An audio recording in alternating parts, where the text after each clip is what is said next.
जय श्री राम, जय श्री राम।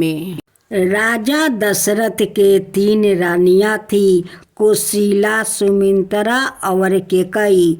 भगवान राम कौशल्या के पुत्र थे। सुमित्रा के 2 पुत्र लक्ष्मण और शत्रुघ्न थे और कैकेयी के पुत्र भरत थे।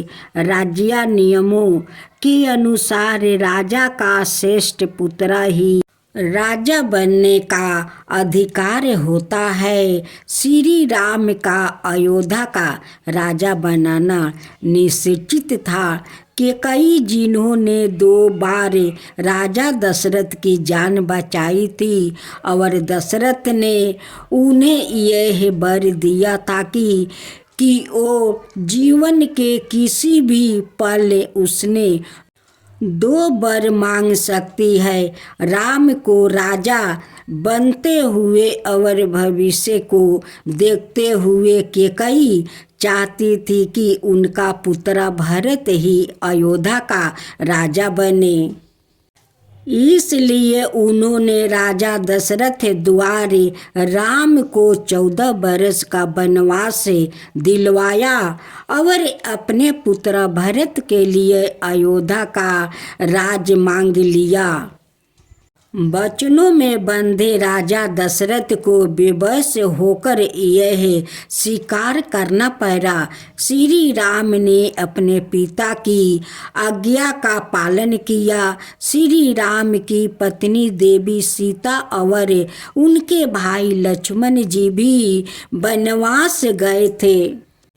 वनवास के समय रावण ने सीता जी का हरण किया था। रावण एक राक्षस लंका का राजा था। रामायण के अनुसार जब राम, सीता और लक्ष्मण कुटिया में थे, तब एक सुंदर सी हिरण की वाणी सुनकर परन कुटिया के निकट उस सबरन मृग को देखकर देवी सीता व्याकुल हो गई। देवी सीता ने जैसे ही उस सुंदर हिरण को पकड़ना चाहा, वो हिरण यह मृग घनघोर वन की ओर भाग गया। वास्तविकता में यह असुरों द्वारा किया जा रहे षड्यंत्रों ताकि देवी सीता का अपहरण हो सके। सबरन मृग सुनहरा हिरण राक्षस राजा रावण का मामा मरीचि था। उसने रावण के कहने पर ही सुनहरे हिरण का रूप धारण किया था ताकि वो योजना अनुसार राम लक्ष्मण को सीता से दूर कर सके और सीता जी का अपहरण हो सके। उधर सीता जी षड्यंत्रों से अनजाने सीता जी उस देख कर मोहित हो गई और रामचंद्र जी से उस सबरन हिरण को जीवित एवं सुरक्षित पकड़ने का अनुरोध किया ताकि उससे अद्भुत सुंदर हिरण को अयोध्या लौटने पर वहां ले जाकर पाल सके।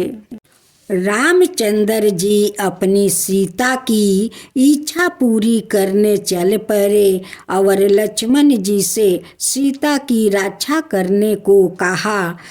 कपटी मरीचि राम जी को बहुत दूर ले गया। श्री राम को दूर ले जाकर मरीचि ने जोर से ही सीता, हे सीता, हे लक्ष्मण की आवाज लगाया, प्रभाव कर दी ताकि उस आवाज को सुनकर सीता जी चिंतित हो जाए और लक्ष्मण को राम के पास जाने को कहे, जिससे रावण सीता जी का हरण सरलता पूर्वक कर सके। इस प्रकार छल यह धोखे का अनुमान लगाते ही अवसर पाकर श्री राम ने तीर चलाया और उससे सुंदर हिरण का रूप धरे राक्षस मरीचि का वध कर दिया। दूसरी ओर सीता जी मरीचि द्वारे लगाए अपने लक्ष्मण के नाम के दावानियों को सुनकर अत्यंत चिंतित हो गई। तब किसी प्रकार के अनहोनी को समीप जाकर लक्ष्मण जी को श्री राम के पास जाने को कहने लगी। लक्ष्मण जी राक्षसों के छल कपट को समझते थे, इसलिए लक्ष्मण जी देवी सीता को सुरक्षित अकेला छोड़कर जाना नहीं चाहते थे। पर देवी सीता द्वारे बलपूर्वक अनुरोध करने पर लक्ष्मण जी अपनी भाभी की बातों को इनकार नहीं कर सके। वन में जाने से पहले सीता जी की रक्षा के लिए लक्ष्मण जी ने अपने बाण से एक लक्ष्मण रेखा खींच दिया। सीता जी से निवेदन किया कि वो किसी भी परिस्थिति में इस रेखा का उल्लंघन नहीं करे। यह रेखा मंत्र के उच्चारण पूर्वक खींची गई है, इसलिए इस रेखा को लांघकर कोई भी इसके अंदर नहीं आ पाएगा। लक्ष्मण जी ने देवी सीता की रक्षा के लिए जो अभिमंत्र रेखा अपने बाण के द्वार खींची थी, वो लक्ष्मण रेखा के नाम से प्रसिद्ध है। लक्ष्मण जी के घोर वन में प्रवेश करते ही देवी सीता को अकेला पाकर पहले से षड्यंत्रों पूर्वक घात लगाकर बैठा था रावण को सीता जी के अपहरण का सुनहरा अवसर मिल गया। रावण शीघ्र ही राम लक्ष्मण सीता के निवास स्थान पर कुटिया में जा पहुंचा। बस देवी सीता उस समय अकेली थी। आ गया। उसने साधु का भेष धारण कर रखा था। पहले तो उसने उस सुरक्षित कुटिया में सीधे घुसने का प्रयास किया, लेकिन लक्ष्मण रेखा खींचे होने के कारण वो कुटिया के अंदर जहाँ देवी सीता विद्यमान थी वहाँ तक नहीं घुस सका। तब उसने दूसरा उपाय अपनाया। साधु का भेष तो उसने धारण किया हुआ ही था। कुटिया बाहर द्वार पर खड़े होकर भिक्षा देहिन का उद्देश्य करने लगा। इस वाणी को सुनकर देवी सीता कुटिया के बाहर निकली। राक्षसों रेखा के उल्लंघन किए बिना द्वार पर साधु को आए देख कर वो कुटिया के चौखट से ही लक्ष्मण रेखा के भीतर से ही उसने अन्न फल आदि का दान देने लगी। तब दुष्ट रावण ने सीता जी को लक्ष्मण रेखा से बाहर लाने के लिए सवाए के भूखे प्यासे होने की बात बोलकर भोजन की मांग की। आए हुए भिक्षुक को भूखे खाली हाथ नहीं लौटाने की बात सोचकर वो भोजन जल आदि लेकर भूखे बस लक्ष्मण रेखा के बाहर निकल गई। जैसे ही सीता जी लक्ष्मण रेखा के बाहर हुई, घात लगाए रावण ने झटपट उनका अपहरण कर लिया। रावण सीता जी को पुष्पक विमान में बलपूर्वक बैठाकर ले जाने लगा। पुष्पक विमान में अपहूत होकर जाते समय सीता जी ने अत्यंत उच्च सवार में श्री राम और लक्ष्मण जी को पुकारा।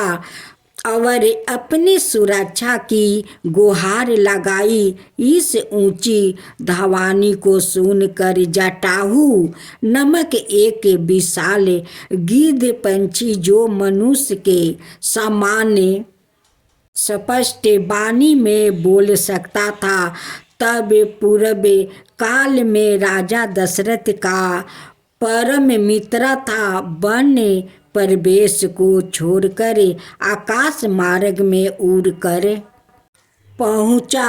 जटाहू देखता है कि अधर्मी रावण एक सुंदर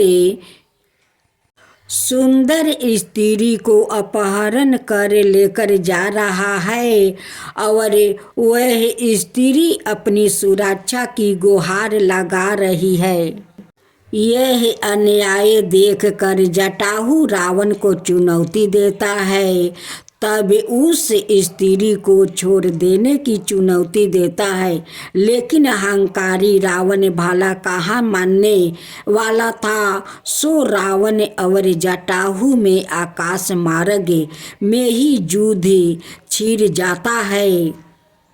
बलशाली रावण अपने अमोघ खड़ग से जटाहू के दोनों पंख काट देता है, जिससे जटाहू निसहाय होकर पृथ्वी पर गिर जाता है।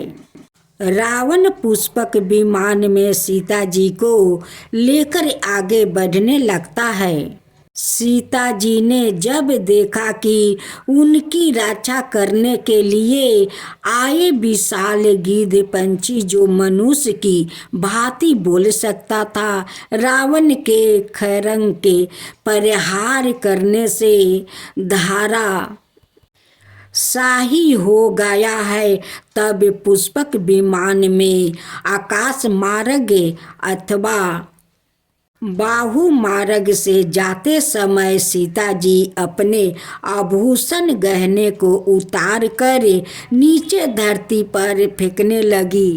भगवान राम अपने भाई लक्ष्मण के साथ सीता की खोज में दर दर भटक रहे थे, तब वो हनुमान और सुग्रीव नामक दो वानरों से मिले। हनुमान राम के सबसे बड़े भक्त बने। सीता को पुनः प्राप्त करने के लिए राम ने हनुमान, विभीषण और वानरों सेना की सहायता से रावण के सभी बंधु बांधवों और उसके वंशजों को पराजित किया। तब लौटते समय विभीषण को लंका का राजा बनाकर अच्छे शासक बनाने के लिए मार्गदर्शन किया। राम ने रावण को युद्ध में परास्त किया और उसके छोटे भाई विभीषण को लंका का राजा बना दिया।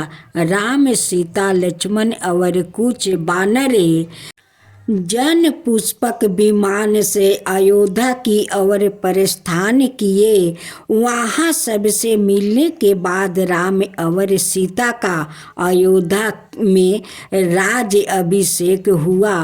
पूरा राज्य कुशल समय व्यतीत करने लगा।